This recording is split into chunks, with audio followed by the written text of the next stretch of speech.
The moment you open your mouth to explain yourself, you have already lost. 13. Forbidden psychological tricks that control any conversation. You already know this, somewhere deep, but you will not say it out loud, because saying it means admitting you have been playing a rigged game and losing. Every single day you wake up and make choices that move you further from what you actually want. Machiavelli saw through the lies 500 years ago. He watched men in power, not what they said, what they did, and he noticed something. The ones who explained themselves the most had the least power. The ones who justified their actions were the ones getting manipulated. The king does not explain. The slave does. Which one are you being right now? Think about power dynamics. You have felt it, that desperate need. You need them to understand you. You need them to see your side. You need them to validate that yes, you are good. You are smart. You are worthy. It is an addiction. And like any addiction, the thing you are chasing is the thing killing you. Your brain was wired this way. When you were 5 years old, parent yells, you explain. Teacher accuses, you justify. You learned that survival meant convincing the authority figure you were innocent. Good kid, good student, good employee, always proving, always performing, always seeking permission to exist without shame. But here is what changed. You grew up. Your body grew. Your responsibilities grew. But that 5-year-old is still inside you, still trying to convince mom and dad you are good. Except now, mom and dad are your boss, your partner, the stranger on the internet, anyone who activates that old wound. When someone attacks you verbally, they are not looking for truth. They are looking for a reaction. They are testing your frame. Your frame is your psychological reality. It is the story you tell yourself about who you are and what matters. When you defend yourself, you step into their frame. The power move is simple. Refuse the frame. Someone says, you are selfish. Old you says, no, I am not. Here are all the things I did for you. New you says nothing. Or new you says, yeah, sometimes. Watch what happens. The attacker expects resistance. They are pushing against a locked door. When the door is not locked, they fall through. This is psychological Aikido. You are not blocking the force. You are redirecting it. Or better yet, you are becoming empty space. You cannot punch fog. You cannot cut water. When you refuse to provide resistance, their energy moves through you and destabilizes them instead. Now let us talk about validation addiction. This is deeper. This is the core wound most people carry. You believe you need to be understood to be valued. You believe if people just saw the real you, they would respect you. So you over-explain. You give context. You share your intentions. You try to manage their perception of you. But perception management is a losing game because you cannot control how someone interprets your words. You can't force someone to see you accurately. All you can control is whether you need them to. And when you stop needing them to, when you stop caring if they get you or not,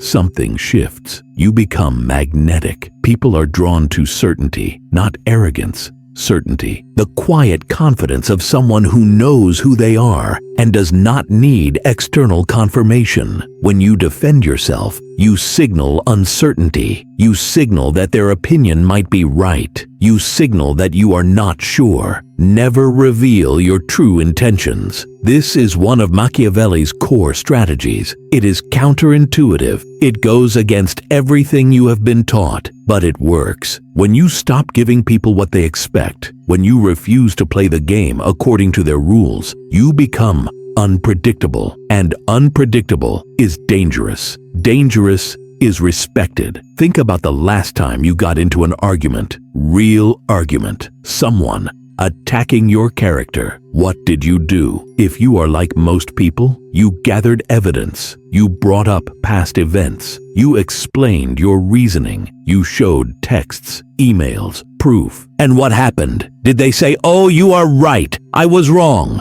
No, they doubled down. They moved the goalpost because it was never about the facts. It was about power. They wanted to see if they could make you jump, and you jumped. Here is the truth. nobody wants to say out loud. Most people are not your friends. They are not your allies. They are not even neutral. They are quietly hostile, not because they are evil, but because your success threatens their excuses. Your discipline highlights their laziness. Your boundaries expose their people-pleasing. You are a mirror, and most people hate what they see in mirrors, so they will try to pull you back down. They will criticize. They will mock. They will tell you that you are being too intense, too serious, too cold. What they mean is you are being too real. You are refusing to participate in the collective delusion that effort does not matter, that being nice equals being respected, that the world is fair. The world is not fair. Machiavelli knew this. The world rewards leverage. It rewards the ability to walk away, the ability to say no, the ability to let people misunderstand you without correcting them. Appear weak when you are strong. Master this, and you master human interaction. When you become scarce with your explanations,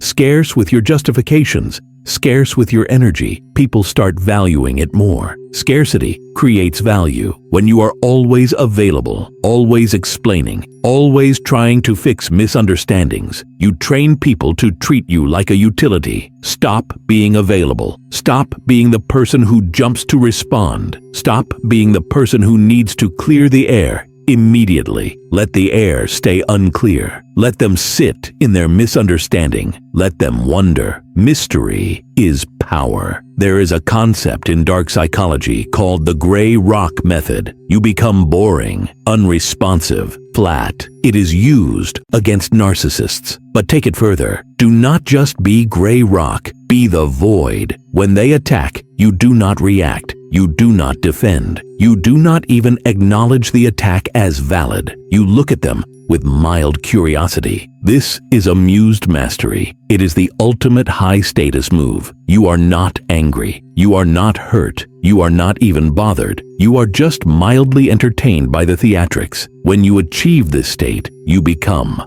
untouchable because you have removed the thing they are trying to manipulate, your need for their approval. But here is the hard part. You cannot fake this. If you are using these techniques, but your hands are shaking, if your voice cracks, if your eyes dart around looking for validation, it will not work. The technique is only 20% of the equation. The frame is 80%. You have to build the internal architecture first. You have to do the shadow work. You have to look at the parts of yourself you are ashamed of and integrate them. Because here is the secret. You can only be hurt by accusations that touch a wound that is already there. The person who has accepted their own capacity for selfishness cannot be shamed by the accusation. They will say, yeah, sometimes I am. So what? The person who knows they are intelligent cannot be hurt by being called stupid. They will laugh because it is so absurd. It is funny. This is the real work, not learning clever comebacks, not mastering silence techniques, but integrating your shadow, accepting that you are not perfect, accepting that you have flaws, and deciding that you are valuable anyway, not because you are flawless, but because you exist. When you reach this point, when you have done the internal work, the external techniques become natural. You do not have to remember to stay silent. Silence becomes your default because you genuinely do not care if they understand you or not. Let us get tactical. Someone attacks you. What do? Option 1. Silence. You look at them. You do not blink. You let the silence hang. 3 seconds, 4 seconds, 5 seconds. In that silence, they start to squirm. They start to backfill. They start explaining themselves. You have flipped the dynamic without saying a word. Option 2. Agree and amplify.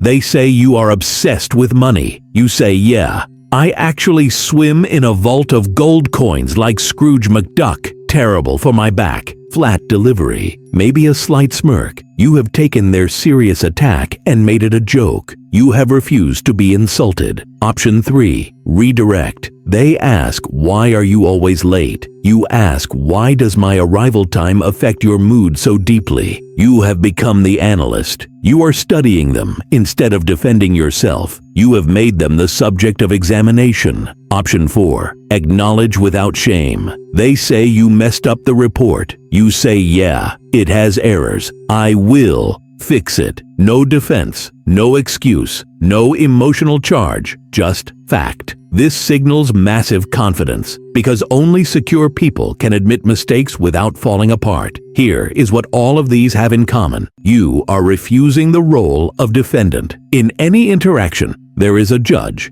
and a defendant. The judge asks questions. The defendant answers. Whoever asks the questions has the power. So stop answering. Start analyzing. Start observing. Start asking your own questions. This requires you to kill a part of yourself. The part that needs to be liked. The part that needs to be understood. The part that needs validation from people who do not matter. This part of you has been running the show for too long. It needs to die. Not metaphorically. You need to starve it. After a while, it gets quieter. It stops expecting you to listen, and something else grows in its place. Sovereignty, self-possession, the ability to move through the world as a complete person who does not need permission to exist. This is what Machiavelli meant by virtue, not virtue in the moral sense, but capability, strength, the ability to impose your will on reality instead of being shaped by it. You become the architect instead of the brick. You design the building. Everyone else is just material. And when you reach that level, when you have built that foundation, criticism does not land anymore. Not because you are blocking it, but because there is nothing for it to stick to. You are not defending a false image of perfection. You are not protecting a fragile ego. You are just existing as yourself, flawed, capable, human, and completely unmoved by anyone's opinion of that. Try this for 7 days. No defending, no explaining, no justifying. When you are late, say, I am late. Do not give the reason. When you make a mistake, say, I made a mistake. Do not blame circumstances. When someone misunderstands you, let them. Sit in the discomfort. Feel the urge to fix it, and do not. Watch what happens. Watch how people respond to you differently. Watch how some people get uncomfortable. Watch how some people start respecting you more. Watch how you start respecting yourself more. Because every time you do not defend, you are proving to yourself that you do not need their validation. You are stepping out of the child role and into the sovereign role. And the world needs more sovereigns. The world has enough people begging for approval, enough people explaining themselves into irrelevance, enough people giving their power away for free. Be the exception. Be the one who stops playing the game. Be the one who refuses to dance to their tune. Be the one who knows their own worth and does not need anyone else to confirm it. That is the real power. Not dominating others, not winning arguments, but being so complete in yourself that nothing anyone says can touch you.